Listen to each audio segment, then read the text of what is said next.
and welcome back to another Marvel's Avengers video. And yes guys, it is almost time for the Hawkeye DLC to come out. Now in this video I'm going to be going over everything that we know that is going to be coming in the Hawkeye DLC and Future Imperfect tomorrow. As me putting this video out, it's coming out in about 30 hours from when I'm putting this video up, so very exciting news. So if you guys are going to enjoy the video, make sure to leave a like, comment, share, and subscribe if you guys are new. But now let's get straight into it.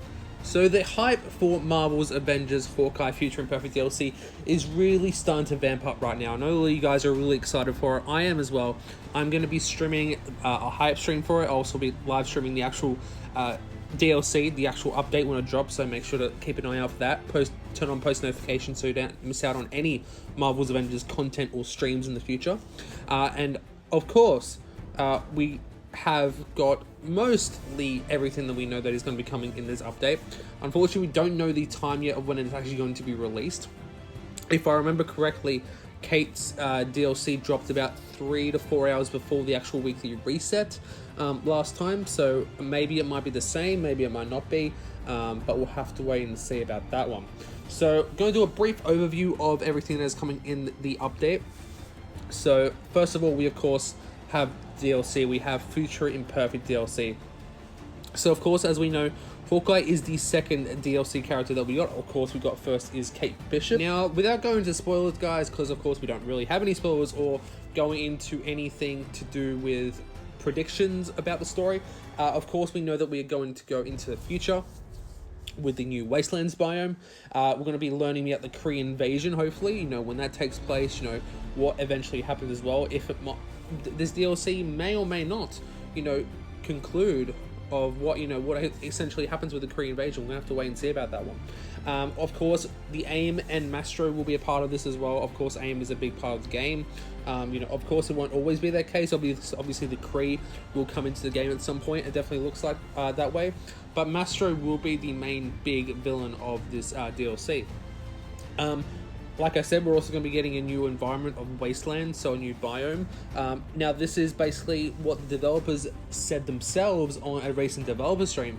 It is basically an overskin of the actual Utah Badlands of what we already have. Of course, with some new assets and with some new, some new locations, but it is not a entirely new section of the map. Of course, they did say that they will be doing, obviously we'll be getting more of that stuff in the future. They're working on new environments, new locales as well. But of course, like I said, this is a new, it's a new map. Even if it is just a reskin, or hopefully it isn't, but of course we'll get some new assets and all that in these maps. So I think that's just great in general.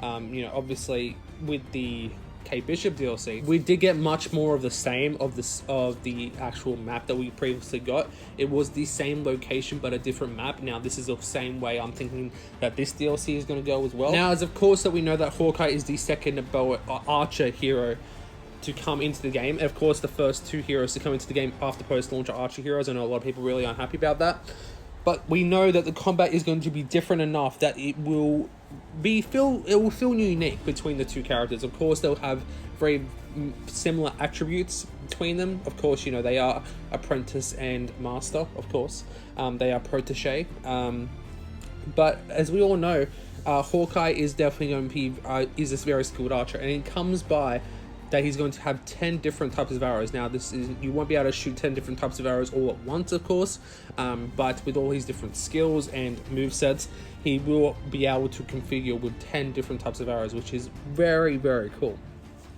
Now, that's all I'm going to say about the DLC with Hawkeye's story. I think I don't want to go into too much spoiler territory.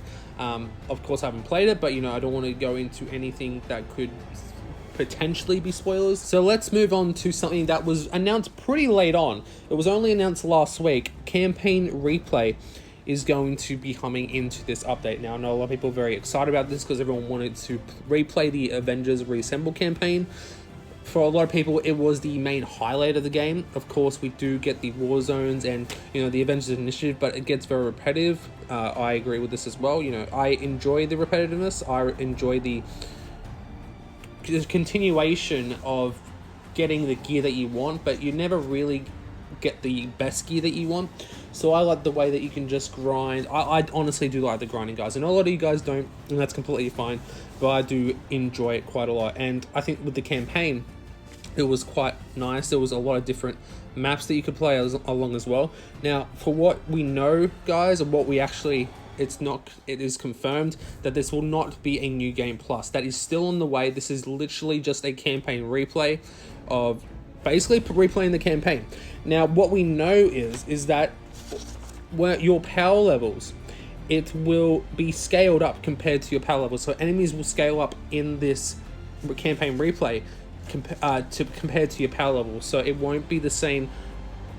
It won't really be the same as it was the first time. Obviously, if you've got a power 150 hero, you might be able to play a mission that is power 165, because there are missions in the campaign that are quite difficult. Obviously, that last mission is a nail biter, of course. The XP and Cosmetic update is also coming in this update as well. As we know of, the Cosmetic vendors, of course, that is being changed for the better. XP as well, so after level 25, it'll be very more difficult. It'll be much harder to level up. I don't know if this is really going to make a difference to a lot of people. I know a lot of people aren't really a fan of this.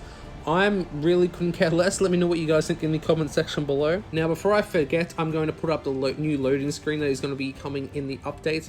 Obviously, seeing all the characters up there is very cool. You know, obviously, the team is getting bigger, and of course, with every update, we're going to get new loading screens as well. So, it was a pretty cool loading screen. I think I prefer the Kate Bishop one more. You know, just a bit more variety. But yeah, I think it was very cool. I just haven't shown that in a video yet, guys, so I thought I might show it in this one. Of course, another big thing that is coming in this update is the next gen version of the game will be coming.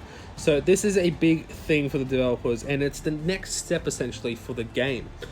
So what we can expect for this is high resolution textures, improved destruction. So when we destroy something, obviously it's going to create more projectiles. We've seen this in the next gen trailer as well. Cinematic heroics, improved frame rate, 4K 60 FPS, and easy save transfer, and of course it'll be faster loading times as well. Now, I already have a PS5, if you guys haven't known already. I know some of you guys have a PS5 as well, so I know you guys are looking forward to it. So I am very excited for this next gen update. I think it's going to be amazing. I cannot wait to show it to you guys. I am thinking about doing comparison videos compared to a PS4 Pro to a PS5 with the version, even with the old version as well. Let me know what you guys think. Would you guys like to see that? Let me know in the comment section below. Of course, the custom harm rooms are coming in this update as well. That is another thing that I think some people got excited for. I think a lot more people are excited about now as well. The only problem is that they are single player. They have been confirmed they're only going to be single player. So for now. Of course, in the developer streams last week, they did tell us that, you know, we will be getting new environments for the harm rooms in the future, in a future update, and I'm hoping that we'll be able to play it as multiplayer as well.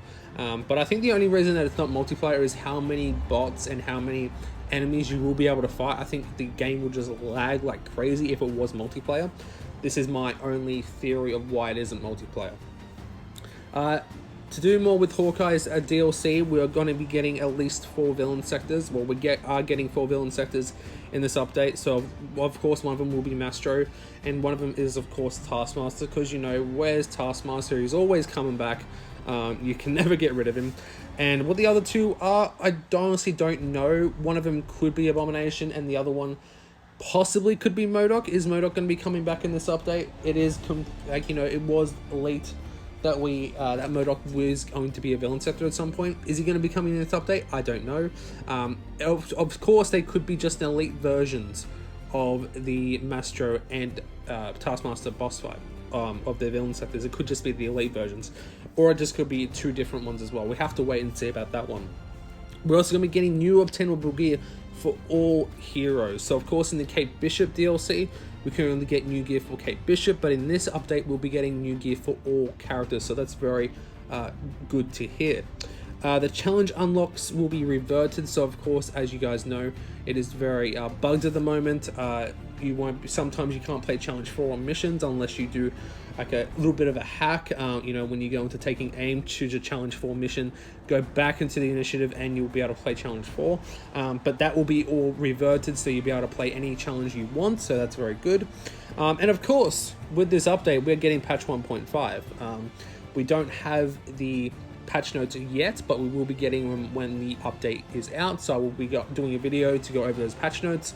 And of course, we do know one thing that is coming in those patch notes. It is multiplayer fixes, which I know a lot of people surely need. Now, that is everything that I could go through of you know, the update that is coming out, guys. Let me know what you guys think in the comment section below. Are you guys excited for this update? Let me know. And what are you guys most excited about coming in the update? Is it Hawkeye? Is it a new map? Is it a new story? I'm honestly looking forward to the new story, seeing how this season 1 story plays out. But we've got a lot of cool stuff coming onto the channel, guys. Hope you guys are excited for it. I am as well. But I'm going to get out of here. Thank you guys so very much for watching. Hope you guys enjoyed the video. If you guys did, don't forget to leave a like, comment, share, subscribe if you guys did. Make sure to join the Discord and follow me on Twitter. Links in the description, guys, to keep up to date on all Marvel's Avengers and this channel. But thank you guys so very much for watching. I'll see you guys in the next one. Happy gaming.